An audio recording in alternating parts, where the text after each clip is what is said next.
Assalamu alaikum. You know, it's wonderful to work in a place where everybody's happy and excited to go to. You know? It's just like you go into work and everybody's like, Assalamu alaikum, wa alaikum salam, you made it. It's amazing. Let's go and teach.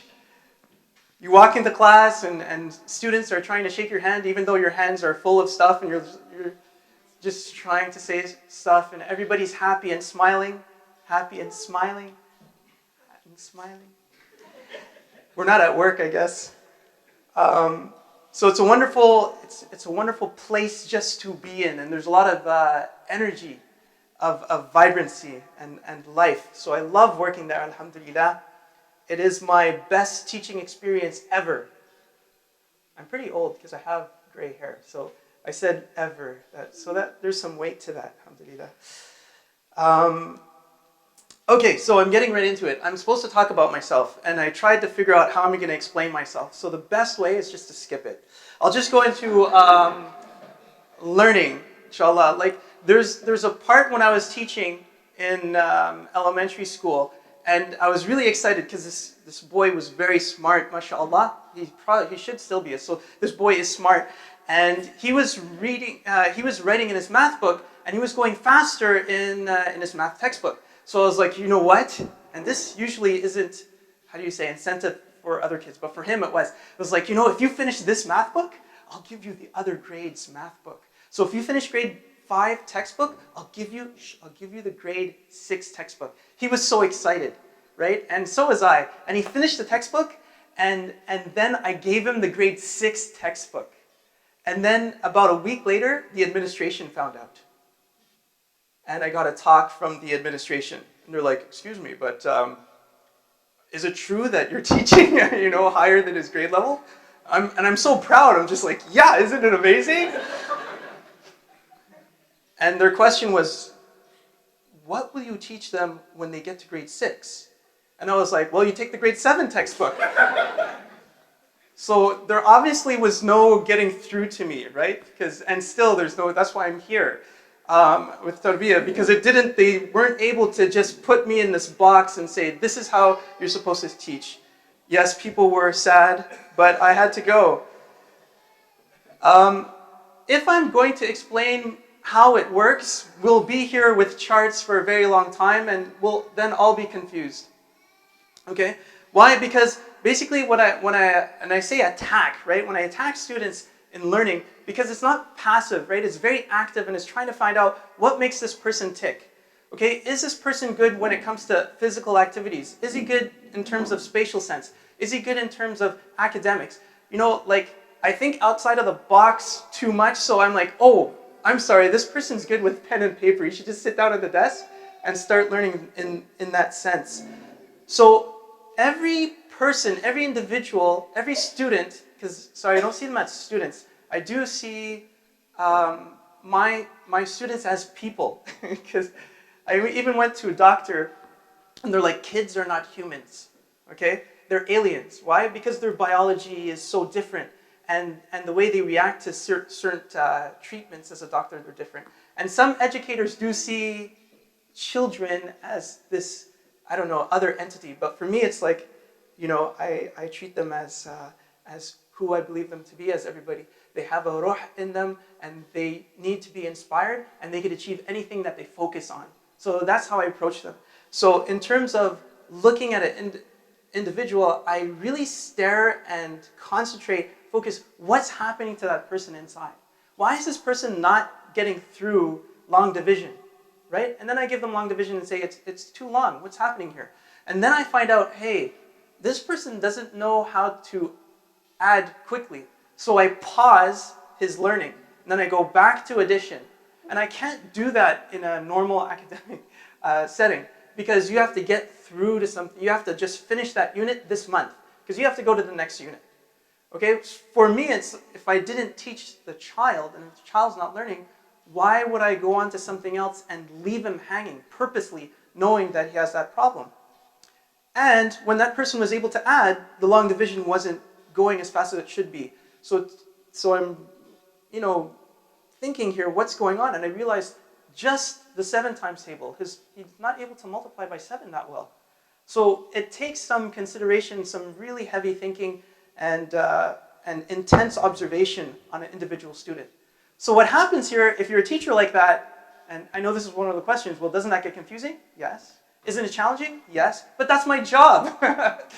That's what I do. That's my work. That's what I go home and that's what I think about, and that's what I'm thinking about right now. So you'll have a student who is a grade ahead in his math and a grade below in his English, and in social studies and in science he's right on.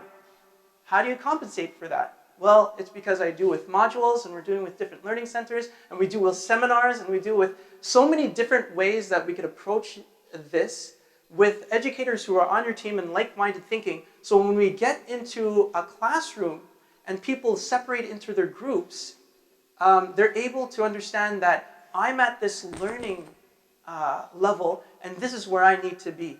So I really need to teach the kids when they come to the elementary how to learn, how to educate themselves, and then also how to understand other people learn differently and other people have different weaknesses and strengths, and that we're going to work together as a team. So when we come into my classroom, it's not necessarily that you're learning by yourself, but you might be partnered up with somebody who is a stronger reader than you, and both of them will understand, I'm in this situation in order to become better. Yes, sir?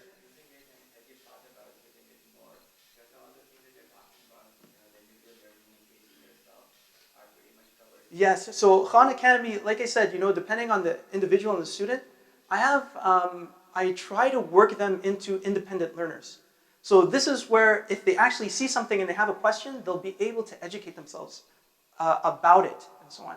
And some people are physical learners, some people are good with listening to audios, and some people aren't.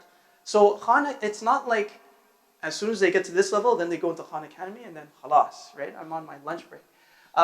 It's going to be if this person can sit down and if this person is good with audio and there's a test for that, then they will go on to this Khan Academy. So it's not guaranteed that they'll be going there. However, if the individual student is good with that learning, then they will be pushed in that direction, right? And it takes a bit of time to find out, what kind of learning skills that person has. Does that answer the question? Okay, great. So, the reason why we have this, and it's wonderful in going to school, because I'll have this idea, and, in other environments, people will just turn around and go, what did you say? Is that real? But in this environment, people are like, okay, well, how can we do that? And I'll be like, yes, rubbing my hands, thinking, this is great. I love planning. This is a wonderful idea. So the idea here is, I'm able to sit down and think, back in the past, right? The Muslims used to memorize Quran. I phone my dad in Montreal and I tell him, my wonderful daughter is going to memorize the holy book, right? We call it the Quran. So he's saying, oh my God, she's just going to learn Quran? Well, what about all the other subjects? So my dad thinks she's probably in a basement somewhere with some chef, just Quran. She goes home, she knows nothing about the world around her. She goes back, she reads Quran, and then she'll be hafiz and have absolutely no skill and benefit to life in general, and so on and so forth. And I'm like, no, Dad, she does Quran in the morning, and then she does all the subjects that everybody else does. I'm just wondering, wait a minute, so she's basically doing more work. Instead of doing French English, she's doing French English Arabic. So basically, we've poured on the responsibility of her. We've poured on other subjects and so on and so forth. And we're still getting the same, we're still doing it within the same time. How is that? How is that? Is because we totally underestimate the power and the ability of the students, right? And how am I able to get that? Is because when we look at Islamic history, we're like, how were they able to do that? Well, let's look at what they were doing at that time. Oh, well, they memorized Quran. And then, like, we were listening to a lecture, and there's a plaque on a masjid or something. If you want to be imam, what are the requirements? And the requirements was, well, you have to be hafiz of Quran. And you also have to memorize Sahih Bukhari. And you also have to memorize Sahih Muslim. As well as you have to be fluent in Arabic and Persian and Turkish. And I forgot there was another language. So, is that humanly possible? Absolutely, because it was on a plaque and people were applying, and it's a competitive nature. So what happened to human beings, right? What happened to human beings? Where's my smartphone? I don't know your phone number. It's all in my brain is here now, right? Thank God for Google. Really? Thank God? Are you sure about that? All right. So we get into an environment where you go to the cash register and you try to buy your food, and it's actually a beep, and then you're like, actually you overcharged that, that product. And the person will say, the cashier will say, but the computer said so. So I'll be like, okay, great time for education. Are you telling me that you're taking orders from a computer, or do you order the computer? And then I figure she's probably looking for security. Security, somebody wants me to think here, I'm not paid for this, okay? So then I make a joke, and then I just show her where the list of overpriced is, and then we move on. Alhamdulillah. So it's as if you're going to school to get informed and then to do a job. Does that sound familiar? That sounds scary, right? Because for me, it's not like that. I went to Salah. I have like Salah buddies. I only see them at Salah. We're about to pray. If people decide to talk to me, it's not the best time. And one day, I talked to this young gentleman, and he's finishing his degree, and he said he's asking me what I do and so on and so forth. And we got into a discussion, and he's never thought of the fact of learning for pleasure.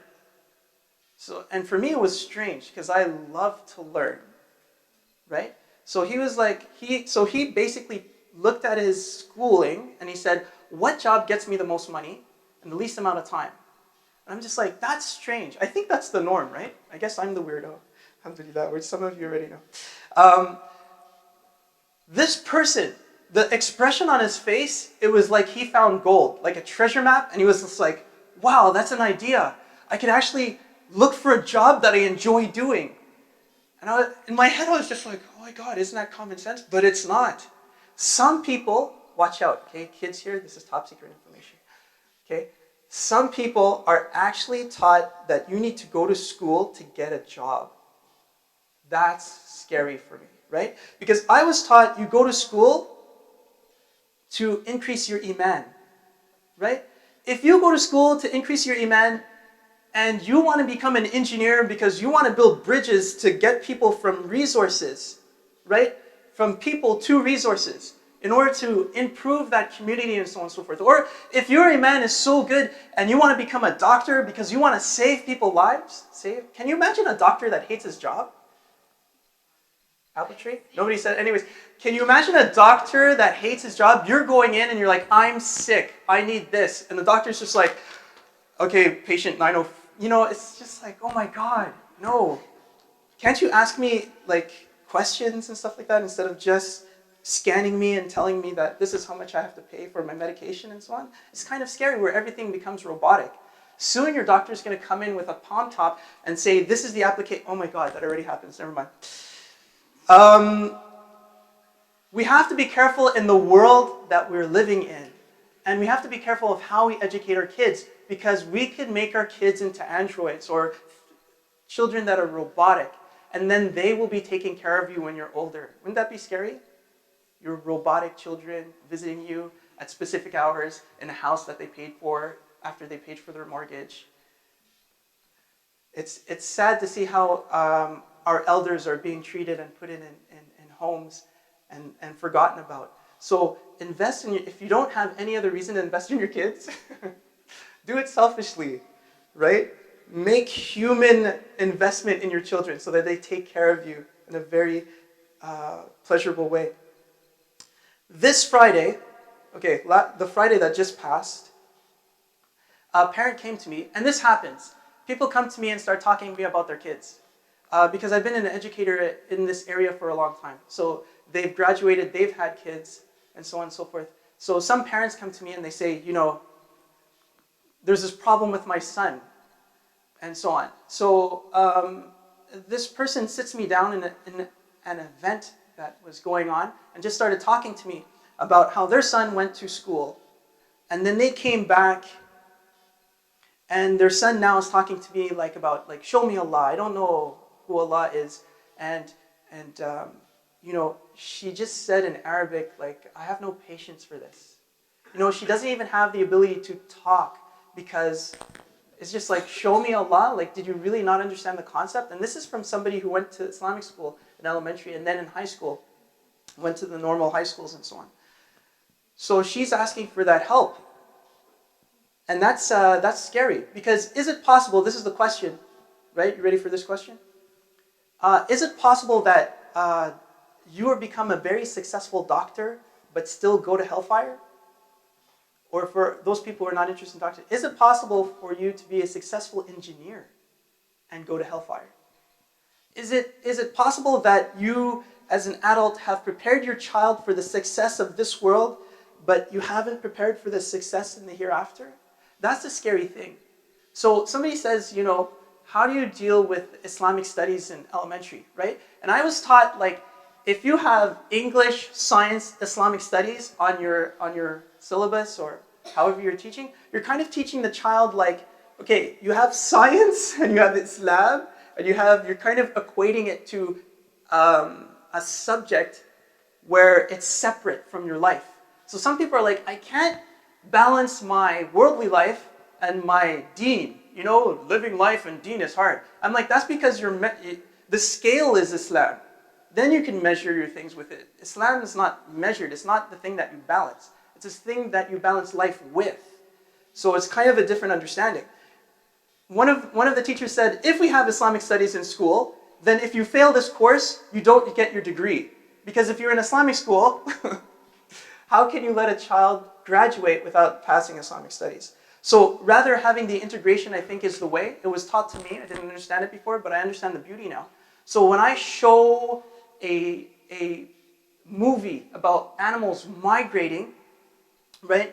I stand on the TV, you know this, right? I stand by the television and I watch the people watching the television, right? And I just wait. I wait for the right moment, because there's a moment, and when you're seeing nature, it happens to everybody. They look forward, their mouth drops a bit open, and then their eyes dilate. So the black thing in the middle of your eyes starts opening up, and they say, wow, right? So just before they say wow, I say stop. Okay, stop the movie. Say subhanallah, right? So it's just going into their minds mentally and scratching out the wow and putting this as subhanallah. And within a few, it doesn't even, you would think this would take long to do, but it only takes maybe 3 times. And then the kids start doing it themselves. This was a movie about migration, right? So zebras going from, and then butterflies going to Mexico. I can't even make it. I'm much stronger than a butterfly. It's an amazing movie. And after that, one of the kids are like, wow, everything's migrating. I'm like, what do you think about it? He goes, you know, everybody makes hijrah. We go to Mecca once a year, and these animals are going on their journey for once a year. I was just like, you know, I love working here. Alhamdulillah. I learned from these kids, alhamdulillah, so much. So now when I think of migration, because of the kids, I think of it completely different level. So when we talk about how do we integrate the lessons being learned, there's just one thing. I don't know how long I was talking for, but you know, there's so many subtle things besides the curriculum. The curriculum goes by no doubt. You have to follow the curriculum and so on and so forth. But how do you tackle learning the curriculum? And how do you teach things that have to go beyond the curriculum? So we have this thing called the incident report, right? I wish my students weren't here today, because this is kind of like on the side, right? It's something that I don't teach. I don't actually tell them. I just do it to them. And that is, when kids have a problem, they have to write a report if they want me to even think about punishing somebody. So this person took my crayon, this person hit me on the back of the head. That's bad. Write a report about it, okay, if you're really upset about it, all right? So literally, by the middle of the year, kids are threatening people, if you don't do that, I'm going to write an incident report on you. What happens with the incident? A lot of things happen with the incident report. You understand the power of the pen. If you don't do this, and this is funny because we're different grade levels. So it's sometimes like, if you don't do that to me, you'll have somebody at a lower grade level threaten, and I say threaten, but it's done in such a mature way, right? Negotiate his rights as an individual, saying, if you don't do this, then I will report to the authorities, okay?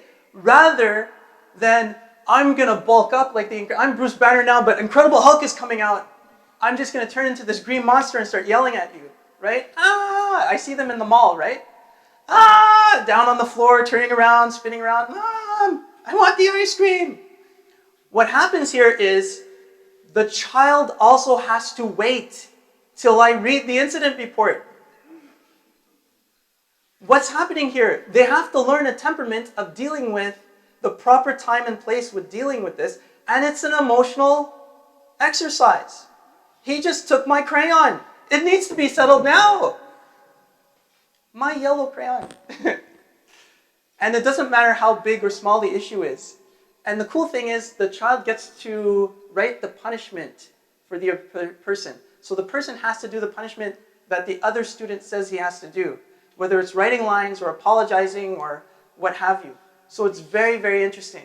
So what happened, and this has nothing to do with the curriculum. The curriculum in Ontario doesn't say, and you must teach children how to be patient and to deal with problems emotionally in a mature way. Check. How do you mark that? So in this way, like I said, it takes time, especially remember I'm dealing with boys. There's a testosterone level. I'm sure the moms who have older boys understand this, or husbands that are a bit immature would understand this level of energy that comes out of a man, mashallah. So to be able to have a group full of boys who could deal with their problems on a very mature level is something that I wouldn't be able to share because it's not on the report card, it's not in the curriculum, and so on and so forth. But so many of these things, these little ideas are happening in the class, it'd be impossible to tell you all. I just decided to pick those two because there's some things that we overlook. Sometimes we're always like curriculum. Curriculum's easy as compared to some of these emotional things that we're trying to instill in our children, the leaders of our future. And if you don't believe they're the leaders of the future, they're going to be in mirrors of you when you get older. So, teach them to respect elders, teach them how to respect the pen, the power of the pen. All these things are important as well. Oh, I guess I should have looked at this. Learning to work. Yes, how does it work in a classroom? What I just said might be extremely confusing. How does all this work in a classroom? There's a lot of stuff going on. My brain is constantly going. Okay, how are we going to deal with this material? Depending on, there is sitting down and learning with a pencil and pen and so on and so forth.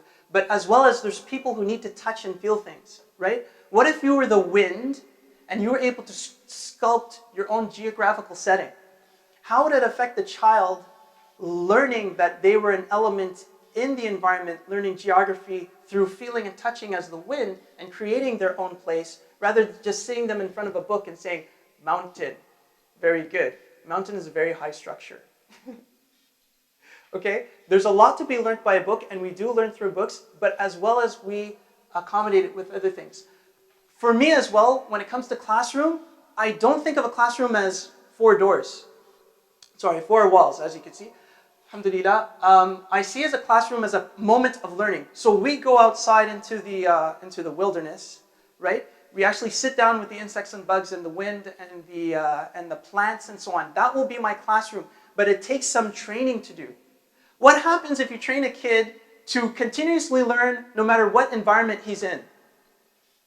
Oops, the child can't stop learning. It's like a disease, and they've caught it.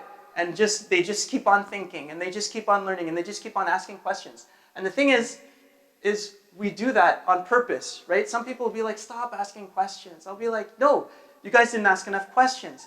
Did you think about this? And they'll be like, yeah. I'm like, well, I'm not going to tell you the answer. You have to find it out yourself, right? So then they're put in an environment where they're surrounded by this information, and they feel like they're in charge getting the information for themselves, and that's very empowering, instead of just shoving it down their throats, spoon feeding. They're always waiting. And if you create a child like this, guess what? When they're in their job, they're going to be waiting for the raise instead of creating a situation to get that raise. They're going to be waiting for some job to land on their feet because that's what they've been taught in school all the time. It's a characteristic. They'll be going out and looking for that job.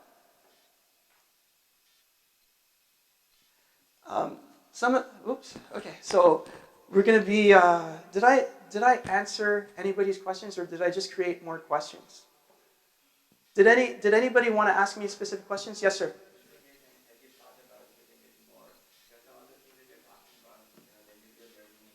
It depends on the subject that we're learning on. So at that time when we were learning about rocks, minerals, at that time we went to the Museum of Science and Technology. So we also went to the Museum of Nature.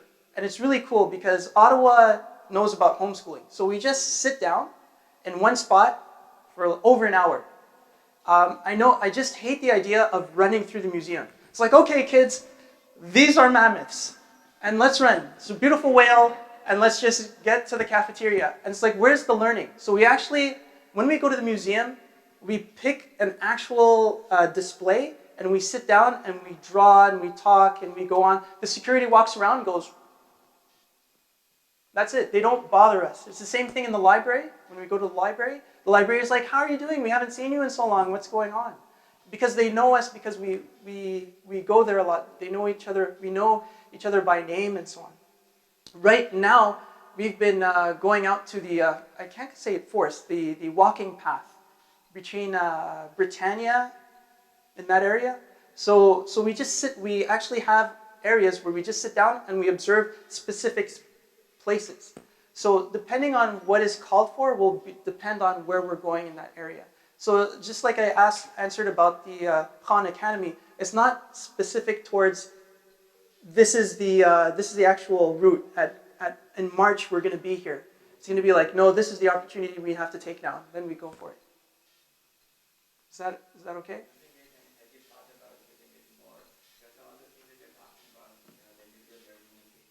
It'd be more the opposite. Once a month we say it. We go out like on a daily basis unless it's raining. So right now, because it's convenient outside and it's for a specific moment of time. So recently we're doing compare and contrast.